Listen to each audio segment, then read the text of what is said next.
just added roles might have a little bit more anxiety than normal. But for the first game, they'll be everybody's blood will be pumping, and whether you're a 4-year starter or it's your first go around, I think everybody will have a full level of anxiety, and that's good. That's how we try, and that's why we try to prepare how we prepare, and some of the guys that maybe are oars on the depth chart start to separate a little bit due to the game, and that's all part of it. What was your assessment of the punter competition? Yeah, Ian Wheeler definitely has the upper hand right now, and was very consistent. We did a big emphasis on that today, and he did a very nice job in that. Are you kind of glad that it happened, so maybe not so much stress on that? Well, like I said before, I think you can definitely. I've seen it done before, and I'm sure it'll happen again where those duties will all be one guy, but he could handle it if we asked him to. Yeah. You mentioned the oars, 3 guys at running back. We talked to Scott and Gary about it yesterday, but I haven't talked to you about it. What's your assessment of that battle and how you're going to handle that going forward? We'll find out. Yeah, I think I said it. I don't know if it was last week or whenever, but I think we have 3 starting running backs, and that's a good thing. All those guys' roles will kind of, whether it's through attrition or a guy having a little different set of strengths than another guy, that stuff kind of sorts it out as the year develops. But yeah, those are all 3 really good guys, and I think a tribute to them is these last 2 practices after that was kind of laid out.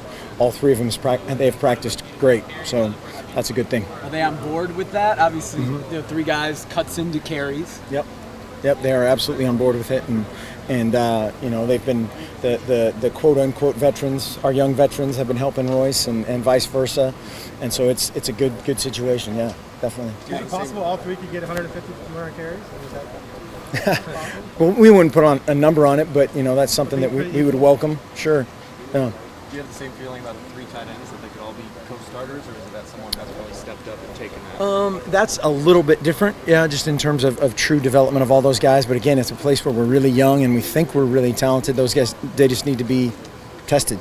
And going through the kind of the give and take of a game and how things develop when a guy's in, how much run pass, how much they actually see the ball, how much difference there is in our opponent's game plan. All those things, guys, you kind of develop at different rates, and part of that's something you can control and part of it you can't. So we like all those guys a lot.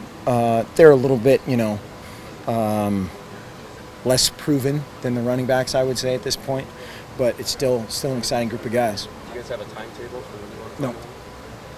Frost said he thinks this is the deepest group of receivers you've had since he's been here. That's about 6 years. That's amazing considering that. I think the combined production is like 300 plus yards. Yeah. So what is it about this group that has you guys so giddy when they haven't done much in games? They just work extremely hard. They've practiced extremely well. Yesterday, in terms of kind of the energy output and how we track our guys, 9 of the top 10 were receivers. So that's all told special teams, offense, defense, all the stuff that we do. And they're making a ton of plays. Again, now we have to do it when the lights are on, but the way they've trained, I expect nothing but good things. And they're gonna make mistakes. They'll make mistakes just like everybody else. But very excited about the long-term prospect of that position. Do you feel like you're sitting on a pretty exclusive secret that no one's seen before? Well, that's what you never know. I mean, I think we talked about this a little bit in fall camp of we were excited coming into fall camp, but it's just unproven, and now I think we're more excited, but it's still not game proven. But usually what happens out there happens out there. What are your expectations for the defense for week 1? Well, I hope we run around really hard, played really hard, tackle well, communicate, and line up correctly. And if those things happen, along with all the other fundamentals of taking on blocks and tackling and pad level, everything else should take care of itself. But a first game situation, a lot of times guys that haven't played together a lot, they go tunnel vision mode, and that's the worst thing you can do.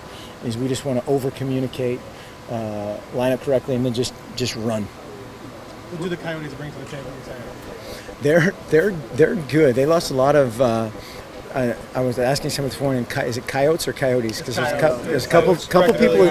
They're very particular about that, which is good. What are their school colors? Red and white. Yeah. Scarlet and white. No? Coyote red. Anybody know? Vermilion. Damn. Nice. Vermilion and white. Well done.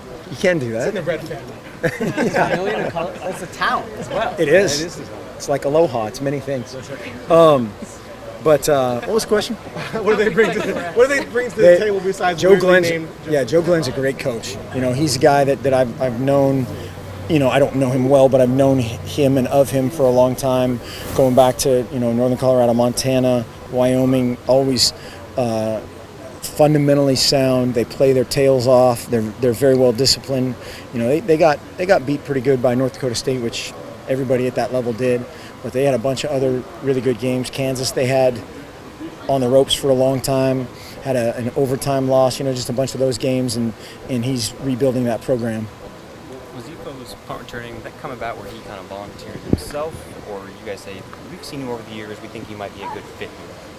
Combination of both. Yeah, I mean, any skill guys automatically think they automatically think they're the best return guy in America. So he's been back there quite a bit in practice over the last couple of years.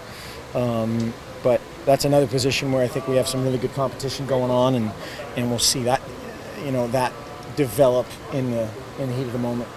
Surprised at all that a guy like that, who's an All-American already, has a lot to lose by potential injury, would volunteer himself for an extra role? Not being around Efo. Nothing of that realm surprises me. He's been a great special teams player his entire career, and he volunteers for stuff all the time that wouldn't be the first on anybody's list, which is a big deal. Regardless of him wanting to do that, do you guys have to think about that when deciding to put him back there? The extra kind of vulnerability that you put the best cornerback in the country in? We try to, and there's a few guys like that, whether it's him or Keenan. Darren Carrington's another guy. Devin Allen's another guy that's played a ton of special teams for us this fall. We have to kind of keep an eye on him. Punt returners can control things a little bit, but yeah, and then it's our job to make sure he's not going to be starting on 6 special teams to manage that. Fisher on the left and Andre on the right. What went into those guys playing there? Best combination. They've both kind of played in both those spots at various points, and I think that's where it appears that they play with the most confidence, and we'll continue to be interchangeable with those guys and work everybody at multiple spots. Is experience especially valuable at left tackle, do you think? Yeah. I mean, that's obviously if you're going to get beat quickly, with a right-handed quarterback, you'd prefer to get beat quickly on the right. Hopefully we're not beat quickly or long term. But yeah, I mean, but that didn't have anything to do really with that part of it. On the depth chart stuff going into Michigan State, do you want to have that many oars still, or do you want to have it more solidified, kind of where guys fit? Maybe the running back, tight end, maybe that stuff goes on, but some of the other ones. If everybody's playing well and it's even, that's a great oar, because especially defensively, we're going to be playing a bunch of guys. All those guys that are listed as oars offensively will play. It's not like we're going to, when one guy is even significantly ahead of somebody else, it's not like the other guy's thrown to the gutter. And so we'll continue to compete. Again, I think the neat part about all those spots over the last couple of days, since we had these kind of depth chart discussions, everybody has practiced well and practiced with confidence and a desire to get better. And I don't know if that's a byproduct of that or just getting closer to the game, whatever, but we'll take it. That's a common thing you said, where once you announce the depth chart, you see the guys who are on the bottom kind of lose focus maybe sometimes. It can happen. In this case, maybe the other way. Yeah, I thought we had, I thought there were a couple guys certainly that went to the scouts that guys weren't excited to go to the scouts, and if they were, we'd probably question their desire at the front of it. But our practice has been really good so far this week.